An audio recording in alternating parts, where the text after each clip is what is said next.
만약에 이게 보장이 안 된다, 당장 퇴사하세요. 아닌 것 같아. 나는 아닌 것 같아. 가장 많이 궁금해하시는, 그러면 개수만 안 맞겠습니까? 연봉도 안 맞고 상여도 안 맞고. 저 이거 진짜 깜짝 놀랐잖아요. 제가 해야 돼? 안 주는 것도 본 적이 없어. 본 적이. 그런 거면 있죠.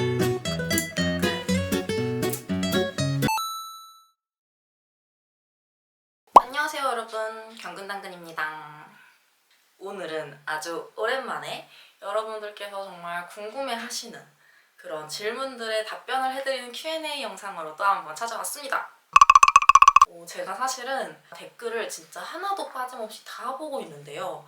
정말 질문들을 많이 해주신단 말이에요. 질문의 종류가, 그러니까 분야가 엄청나게 다양해가지고, 뭐 예를 들면 취업이 궁금하신 분들, 또는 취업하고 나서 신입생활이신 분들, 또는 경력, 그리고 업무에 대해서 엄청 궁금해하는 분야들이 정말 다르시더라고요. 이거를 어떻게 해야 될까?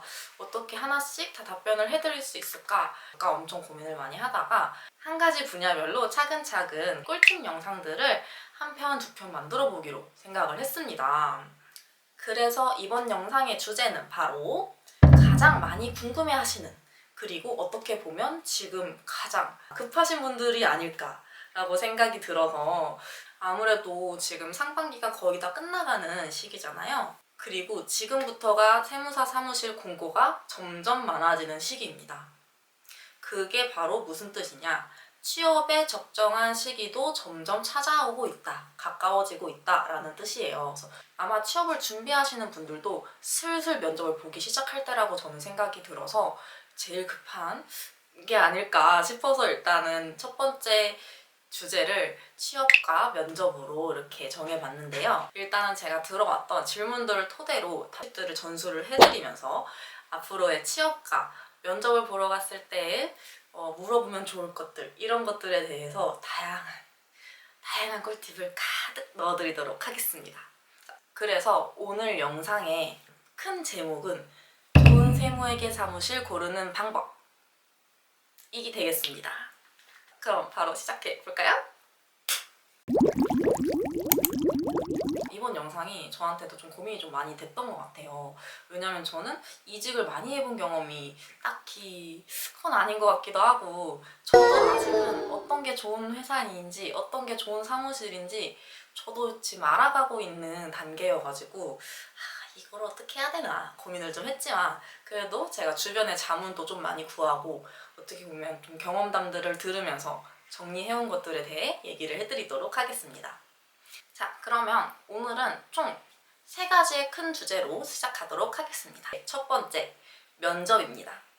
면접을 보는 과정, 또는 취업을 하기 직전에 면접을 봄으로써, 또는 공고를 봄으로써 이 사무실이 어느 정도 나한테 괜찮은 사무실이다, 또는 나랑 안 맞는 사무실을 피할 수 있는 가장 좋은 시기가 면접을 보고 난 뒤에 결정하는 시간이라고 저는 생각이 들어서, 면접과 그 이후의 것들 통해서 알 수 있는 방법을 알려드리도록 할게요. 첫 번째, 가장 중요하다고 저는 생각이 드는 거예요. 특히 내가 신입이라면 정말 중요하다고 생각이 드는 건데, 가르쳐줄 사수가 있는지, 또는 있다면 그게 누구인지, 제일 중요한 것 같습니다. 그래서 면접을 보러 가실 때 이 정도의 질문은 당연히 할 수 있는 질문이기 때문에요. 꼭 질문해보시고, 만약에 사수가 없어요, 이렇게 사수는 없고 거래처 일단 몇 개 가져가면서 직접 해보세요. 쉽습니다. 별거 없어요. 이렇게 얘기하시면 가지 마세요. 안 가야 돼. 물론 그렇게 딱 아예 딱 부딪혀봐야 이렇게 막 성장하는 사람들도 있어요. 그런 스타일이 더 맞는 사람들도 있습니다. 근데 내가 이 일에 대해서 좀 전문적으로 배우고 싶다, 진짜 지식을 처음부터 하나하나 차근차근 잘 쌓아가고 싶다 라고 하시면 그런 방법은 딱히 적절하지 않습니다. 물경력이 되고 안 되고는 첫 시작이 정말 중요한 거라고 생각을 합니다. 내가 만약에 그냥 이렇게 가르쳐주는 사람 없이 완전 투입이 돼가지고 막 해가지고 어떻게든 끝냈다고 하더라도, 물론 잘하기는 했죠. 내가 혼자 처음으로 이렇게 막 해가지고 부딪혀서 했는데, 근데 이게 급하게 대충 뭔가 이런 식으로 아마추어처럼 했던 게 내가 이걸 아마추어처럼 한 건지 인식을 못 한단 말이에요. 그렇기 때문에 계속 그렇게 꾸준히 해왔는데 나중에 가서 같은 경력의 사람이 일하는 걸 보면 아 내가 뭔가 물경력을 쌓았구나 라는 게 체감이 될 때가 있어요. 이거는 개인적인 의견은 다 다르다고 생각은 듭니다. 제가 생각했을 때 신입분들이시라면 나를 1대1이 아니더라도 내 바로 위에서 내가 바로 질문을 할 수 있는 질문자 또는 결제자 아니면 나를 책임질 뭐 팀장 이런 사수가 있어야 된다고 생각합니다. 그래서 사수가 있는지 없는지 꼭 물어보시고 만약에 있는 곳과 없는 곳이 있다 하면 있는 곳을 조금 더 생각을 많이 해보시길 추천드리려고 해요. 두 번째, 이건 너무너무 당연한 일인데 야근 상여 또는 수당이 있는지 이것도 꼭 여쭤보셔야 될 것 같습니다. 왜냐면 야근 수당과 상여가 따로 있는 곳이랑 연봉에 상여랑 야근 수당이 합쳐져 있는 곳이라면 내가 기준을 잡고 있는 연봉치가 달라질 수밖에 없어요. 이게 무슨 말이냐면 보통 이렇게 두 가지로 나눠지게 되는데 그냥 기본급에 야근하는 달마다 추가적으로 상여가 탁 몇 프로, 몇 프로, 몇 프로 이렇게 나오는 곳이 있다 하면 그게 아니고 내 연봉 자체를 기본급보다 더 높게 책정을 해놓은 다음에 이 연봉을 급여를 다르게 나눠서 야근하는 달에 조금 더 많이 받고 야근 안 하는 달에는 조금 더 적게 받고 그런 식으로 내 연봉에 상여랑 수당을 미리 합쳐서 계산을 하는 곳이 있고 아니면 기본급만 정해놓고 상여는 별도 몇 프로 이런 식으로 정해놓는 곳이 있어요. 그렇기 때문에 이 부분도 확실하게 체크하고 넘어가셔야 합니다. 신입이신 분들은 뭐 1년까지는 야근해도 야근 상여 없어요. 하시는 곳도 가끔 있더라고요. 그런 데는 안 가셨으면 좋겠습니다. 내가 아무리 일을 배워서 한다고 하더라도 내 시간을 투자해가면서 일을 열심히 하고 그렇게까지 해서 신고를 잘 마무리를 해가는데 만약에 그거에 대한 보상이 없다라고 하면 사실 그거는 내가 경력을 쌓아도 그곳에서는 그만큼의 보상을 받지 못할 가능성이 높아요. 신입이라고 하더라도 받을 건 다 받아가야 된다고 저는 생각을 합니다. 세 번째, 저 이거 진짜 깜짝 놀랐잖아요. 야근 시 택시비 또는 교통비 안 주는 곳. 그것은 조금... 근데 저는 야근할 때 택시비 주는 게 당연한 거라고 생각을 했거든요. 진짜 안 주는 것도 본 적이 없어, 본 적이. 근데 이직을 하고 나서는 그런 곳을 많이 봤단 말이에요. 그래서 이게 당연한 게 아니었구나. 그냥 어떻게 보면 야근 택시비가 있는 게 좋은 복지 중에 하나였구나 이렇게 생각이 들었는데요. 택시비가 있는 곳을 조금 더 우선시해도 좋을 것 같다는 생각이 들더라고요. 또 여자 혼자서 이렇게 먼 길을 혼자 가는 게 사실 좀 많이 무섭기도 하더라고요. 그 시간대에 집에 가면 술 취한 사람분들도 지하철에 엄청 많이 계시고 그래서 이게 진짜 복지 차원에서 야근 때 택시비를 주는 곳이 있다고 하시면 그쪽을 더 고려해 보시는 것도 저는 좋을 것 같다고 생각이 들어요. 네 번째, 저희는 소통을 하는 일이에요. 거래처 대표님들과 꾸준한 소통이 필요한 일인데 거래처 대표님들과 소통을 하는 수단이 무엇인지 사무실 전용 핸드폰 또는 전화기가 따로 있는지 이거 되게 중요합니다. 당연하게도 사무실에 있는 전화기로 거래처와 통화를 한다고 생각을 하실 수도 있겠지만 어떠한 곳은 내 실제 핸드폰에 거래처 대표님 연락처를 저장을 해서 통화를 해야 되는 그런 것도 있어요. 근데 이런 곳의 단점이 이건 아무래도 내 개인 번호를 거래처 대표님들한테 어떻게 공과 사를 떠나서 공유가 되는 거기 때문에 이 상당히 불편해하시는 분들도 많더라고요. 그래서 저는 지금까지 꾸준히 늘 회계 사무실 명의의 업무용 핸드폰을 있는 곳을 꼭 찾았던 것 같아요. 저는 사실 제 프라이버시 절대 지키고 싶지 않습니다. 그리고 주말에는 칼같이 받고 싶지 않습니다. 그래서 이것도 면접 볼 때 꼭 물어보셨으면 좋겠어요. 이것도 진짜 중요할 거예요. 아마 가장 궁금해 하실 수 있지만 기장거래처 개수. 저 신입으로 출근하면 개수 몇 개 받나요? 꼭 물어보셔야 됩니다. 근데 이 개수는 사람마다 또는 그 사무실이 가지고 있는 업체의 무게감마다 뭐 80개가 많은 거일 수도 있고 적은 거일 수도 있고 이런 느낌이 들 수가 있어요. 그렇기 때문에 일단 기본적으로 받아가는 개수가 몇 개인지 물어보시고, 그리고 또 개수를 알려준다면 법인과 개인의 비율 또는 업종이 어떠한 다양성이 있는지 이런 것도 중요하게 알아보셔야 됩니다.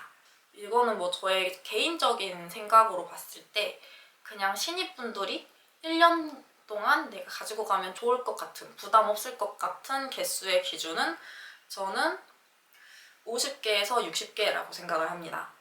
근데 여기서 법인과 개인의 비율을 뭐 굳이 나누자면 법인은 10개 이하인 게 제일 좋은 것 같습니다. 업종의 다양성이 저는 좀 가장 중요하다고 느꼈는데요.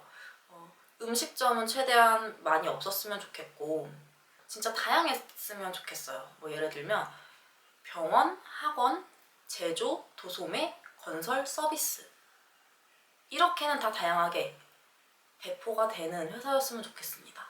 그래야 처음에 시작하면서 업종별로 다양하게 배운다면 다음에 이직을 할 때나 또는 다른 일반 기업을 갈 때 그 한 분야를 살려서 가기에는 정말 좋은 거거든요. 그래서 기장거래처의 개수는 웬만해서 신입이신 분들은 60개, 65개 넘어가는 쪽에서는 무리하지는 말고 잘 물어봐 보셔가지고 제가 말씀드리는 적정선에서 본인이 생각했을 때 할 수 있을 만한 선에서 가져가시면 좋을 것 같습니다. 이거 꼭 알아주세요. 기장거래처 개수에 대해서 언급을, 그러니까 공개를 하지 않는 곳은 가지 마세요. 좀 이렇게 얼버무리거나 정확하게 말 안 해주시거나 나한테 개수가 몇 개가 갈 건지 정확히 말씀을 안 해주시는 곳들은 웬만하면 피하시길 바라겠습니다. 내가 면접 때 얘기했던 개수와 실제로 들어갔을 때 받는 개수가 맞지 않은 경우가 많아요. 그러면 개수만 안 맞겠습니까? 연봉도 안 맞고 상여도 안 맞고 면접 때 똑부러지게 말해주는 곳을 가는 게 저는 제일 좋다고 생각이 됐습니다. 그리고 마지막! 기장료 수금 직접 하는지 이건 꼭 물어봐 주셨으면 좋겠어요. 기장료나 조정료, 미수금 이거를 담당자가 직접 청구를 하거나 수금을 해야 되는지 저는 이게 정말 저한테는 좀 크다고 생각을 하거든요. 왜냐면 거래소 대표님한테 세금 납부하라고 하는 것도 사실상 굉장히 부담스럽고 어려운 일인데 우리 돈 좀 입금해주세요. 기장료 입금해주세요. 이런 식으로 계속 독촉을 하고 미수금 청구하고 이렇게 스트레스 받아가면서 할 시간이 없어요. 사실 그런 부분 자체는 저는 크게 추천을 하지 않습니다. 면접 때 물어봐서 좋은 회계사무실을 찾을 수 있는 것들에 대해서 알려드렸습니다. 정리를 해드리자면 가르쳐줄 사수가 있는지, 야근 상여 또는 야근 수당이 있는지, 택시비 지원해주는지, 거래처와 소통하는 전화기 또는 핸드폰이 별도로 있는지, 기장거래처 개수가 적절한지, 기장료 수금을 직접 하는지 이 정도 여쭤보시면 좋을 것 같습니다. 다음 파트로 넘어가서 사실상 면접을 봤을 때는 내가 아무리 열심히 알아보고 좋은 데를 선택했다고 하더라도 직접 해보면서 달라질 수가 있잖아요. 그래서 실제로 다니면서 이 회사가 내가 오래 다닐 만한 회사인지 아니면 이직을 고려해 볼 만한 회사인지 다니면서 알 수 있게 되는 것들, 다니면서 내가 판단할 수 있게 되는 것들을 알려드리도록 하겠습니다. 첫 번째, 이건 정말 중요한데요. 실제로 다니면서 이거는 할 수밖에 없는 건데 만약에 이게 보장이 안 된다. 당장 퇴사하세요. 바로 칼퇴, 비시즌. 야근하지 않는 달, 신고 기간이 겹쳐있지 않는 달, 내가 할 일이 남겨두고 이런 게 아닌 때 칼퇴 안 시켜주는 곳은 안 돼. 무슨 소리야. 절대 안 됩니다. 절대. 명심하세요. 내가 만약에 오늘 출근을 했어. 근데 막 그 달이 야근하는 달이고 막 이러면 어쩔 수 없어. 이러면은 뭐 어쩔 수 없죠. 그럴 때는 내가 야근을 하겠다고 면접 때 얘기하고 다 알고 들어간 건데. 근데 진짜 하반기나 비시즌 그럴 때 퇴근 시간 6시잖아요. 그럼 6시 땡 하면 집에 갈 수 있게 해줘야 돼요. 그 칼퇴를 보장 안 해주는 곳은 진짜 아닌 것 같아. 나는 아닌 것 같아. 일단 저는 진짜 아닌 것 같아요. 가지 마셨으면 좋겠어요. 그리고 주말 출근 강요하거나 단체 야근하는 분위기는 피하셨으면 좋겠습니다. 단체로 야근한다는 분위기 자체는 이게 뭐냐면 야근 같은 경우는 본인이 스스로 내가 알아서 딱 스케줄을 짜서 오늘은 9시까지 하면 9시까지 하는 거고 먼저 갈 사람은 먼저 가는 거고 그런 식으로 되는 거고 내가 뭐 주말에 일이 있으면 안 나오고 그 다음날에 열심히 할 수 있는 거고, 이런 자율성이 분명히 있어야 되는 것이에요. 그렇지 않고서는 내가 그냥 이 회사의 노예지 뭐야. 아닌가? 그치 않... 나는 할 일 없는데 내가 거기서 주말에 내 소중한 주말을 왜 바쳐야 돼요? 그건 아니라고 봅니다. 그래서 단체로 야간하는 분위기가 있는 곳들이 대부분 이번 주 주말은 무조건 단체 출근이시고요. 뭐 이번 주 며칠부터 며칠까지 10시까지 전부 야근하십니다. 이런 식으로 공고 뭐 이렇게 막 해가지고, 나는 사실 10시까지 안 해도 할 수 있는데, 나는 오늘 퇴근하고 어디 갈 일이 꼭 있어서 오늘 야근 안 하고 내일 야근하고 싶은데 그냥 강제로 야근을 그렇게 시켜버리면 그거는 내가 왜 그렇게 해야 되죠? 저는 이런 생각이 좀 들더라고요. 그리고 특히 주말이나 공휴일에 출근을 강요하는 것은 전 그건 진짜 아니라고 봅니다. 그래, 내가 야근 시간까지 그렇게 정해놓는 거? 그렇다고 쳐. 왜? 시간별로 야근 수당 책정해서 줄 수 있는 거잖아. 그런 거면 인정. 근데 만약에 주말 아니면은 공휴일이 꼈어. 근데 이날 그냥 나오래. 그럼 만약에 나오라고 해요. 나오라고 했을 때 뭐 연차로 하나 준다. 그러면 오케이인데 그것도 아니고, 신고가 가니까 당연히 출근해야지, 이런 듯한 분위기라면 저는 절대 아니라고 봅니다. 회계사무실과 세무사 사무실의 장점은 내가 스스로 자율성을 가지고서 일할 수 있다는 게 장점이거든요. 근데 그런 식으로 된다라고 하면 여긴 무슨 공장도 아니고 특근 잔업하는 것도 아니고 대충 그런 느낌입니다. 갑자기 화가 났네. 그리고 환경과 시설, 이거는 진짜 다니면서 알게 되는데요. 회계사무실이 사실 좀 저는 환경이나 시설이 좋은 곳은 아니라고 생각은 해요. 보통 좋은 곳이 많이 없어요. 저는 예전에 다녔던 회계사무실은 겨울이면 화장실 수도가 얼어서 지하철로 화장실을 다녔던 기억이. 뭐 그때는 에어컨도 엄청 막 소리 나고 막 내가 에어컨 바람이 시원한 바람이 나오는데 그냥 먼지만 나오는 것 같고 공기 탁하고, 그 창문도 막 옛날 샷이 끼익거리는 그런 창문이고, 이런 것들이 꽤나 많더라고요. 근데 이제 뭐 저는 사실 그게 그렇게까지 중요하진 않았어가지고 다른 것만 잘 되어 있으면 괜찮았어도 그땐 다녔지만, 바퀴벌레 나오고 막 이런 것들은 나는 좀 못 다니겠더라고요. 그래서 이런 환경도 그냥 본인만의 그 기준치가 있을 거 아니에요. 그런 환경 같은 것도 충분한 퇴사 사유가 될 수 있다. 왜냐면 오래 다닐 건데 시설과 환경, 이것도 중요하게 생각하시면 좋을 것 같아요. 그리고 다음으로 개인 사무용품을 개인 경비로 사게 하는 곳? 절대 안 돼. 그럴 수 없어. 진짜 적어도 볼펜, 포스트잇 아니면 막 공책, 그리고 사무용품들을 당연히 쓸 수밖에 없잖아요. 그 사무용품 자체를 무조건, 그거는 복지가 아니고 당연한 거라고 생각을 합니다. 혹시라도 그 사무용품에 대해서 개인 경비로 사야 된다라고 하시면 하지마! 그리고 이거 진짜 중요해. 자율성이 없는 형태. 이건 제가 아까 야근할 때 말했던 거랑도 같은 의미가 될 수도 있을 것 같아요. 회계사무실 자체는 사실상 정말 내가 내 거래처, 내가 가지고 있는 업무만 잘 마무리하면 되는 일이에요. 다른 직원분들과 업무적인 걸로 해서 뭐 같이 협동을 하거나 이런 게 거의 없어요. 만약에 그런 조직 문화 자체가 사실상 회계사무실에서는 좀 많이 자유로운 형태여서 그런 형태가 잘 지켜져 있는지, 그런 건 중요할 것 같습니다. 그렇다고 해서 모두가 다 개인 플레이, 말도 안 해, 뭐 이런 쪽은 좀 그렇지만 그냥 뭔가 내 거 내가 하는데 이거 자체가 어느 다른 팀원이나 뭐 어떤 사수나 뭐 회계사님, 세무사님들께 이런 것조차 다른 팀원들과 무언가가 막 걸려지고 이렇게 되는 거면 조금 세무대리인을 선택한 의미가 조금 없지 않나. 근데 이거는 사람 성향마다 다를 수도 있을 것 같아요. 그리고 이거는 사실 좀 많은데 이런 경우는 굉장히 많거든요. 근데 싫을 수가 있잖아.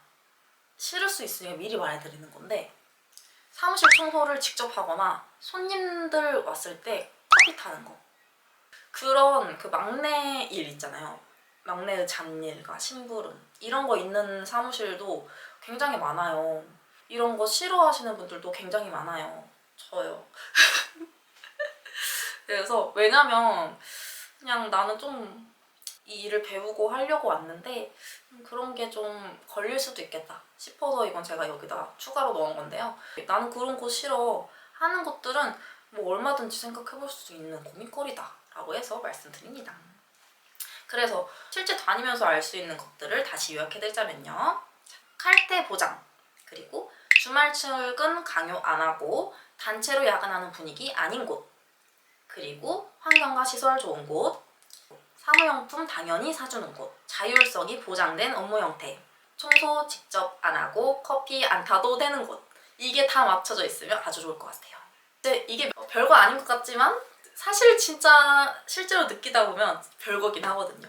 이렇게 제가 면접할 때랑 실제 다니면서 좀 좋은 회계 사무실을 내가 찾아갈 수 있는 방법, 상황들을 알려드렸는데요. 여기서 추가로 지금은 어떻게 보면은 기본적인 거나 개인의 성향에 맞춰서 딱 결정을 하면 되는 문제들이었다고 한다면 있으면 좋을 것, 이런 느낌. 이건 지금까지 말씀을 해드린 건 내가 피해야 되는 회계사무실이라는 느낌으로 살짝 중점을 두고 제가 단점만 좀 몰아서 얘기를 했다면 이제는 좋은 점으로 플러스 알파로 이런 게 추가로 있으면 여긴 정말 좋은 곳이에요 가세요 할 만한 그런 점을 내가 추가로 조금 알려드리도록 하겠습니다.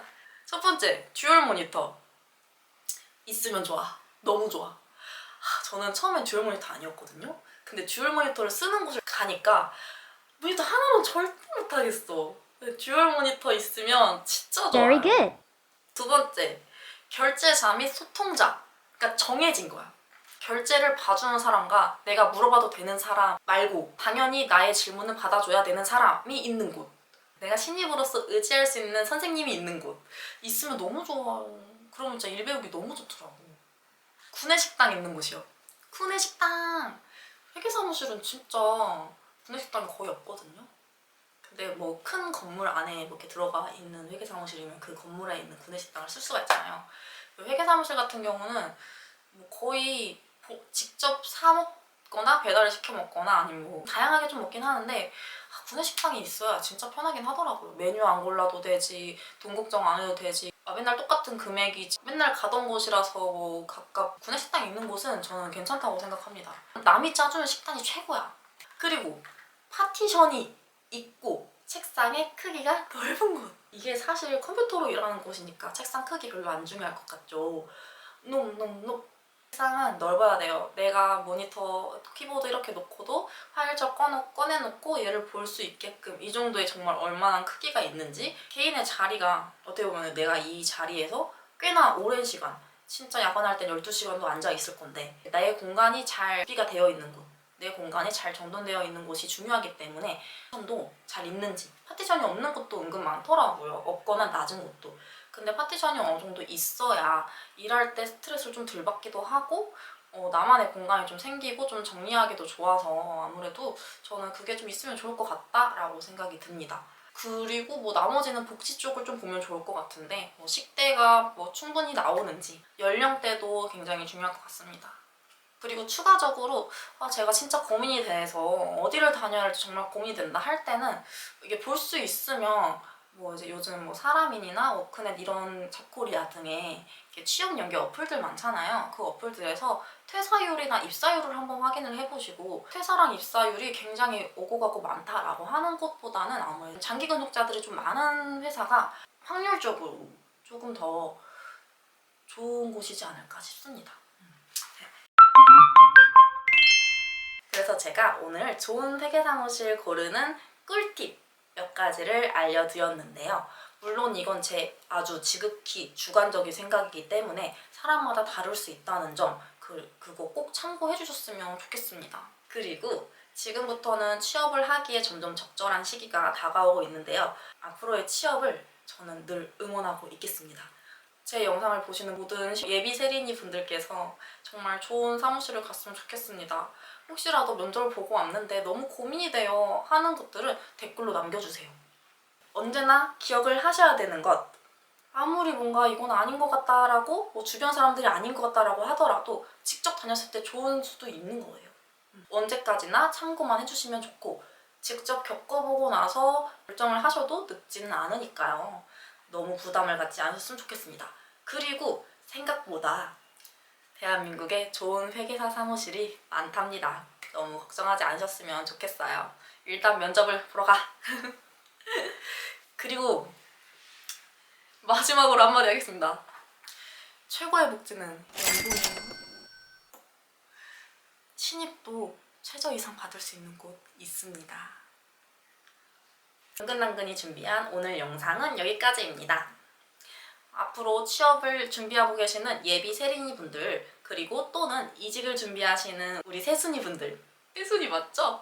새순이 분들의 앞으로의 앞날, 앞으로의 취업을 늘 응원하도록 하겠습니다. 다음 꿀팁 영상은 다른 주제로 찾아올 테니까요. 궁금한 점이 있으시다면 언제나 댓글 남겨주시고요. 오늘 제 영상이 마음에 드셨다면 구독과 좋아요. 그러면 이번에 돌아오는 5월도 같이 화이팅 해보도록 합시다. 다음 영상은 종합소득세 영상으로 만나보도록 하겠습니다. 안녕!